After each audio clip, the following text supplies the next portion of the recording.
শালা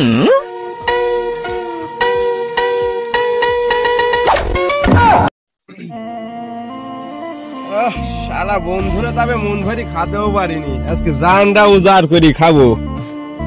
যে সুন্দর খাদ্য লিয়ে আইছি আমি।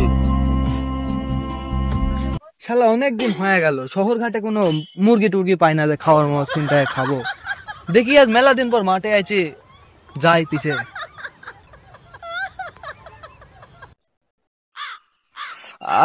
জানটা ভরি আছে। বাইকন বাইকন তুই বাইকন আলিস ছেলে, তুই আমার সাথে পাঙ্গালিস।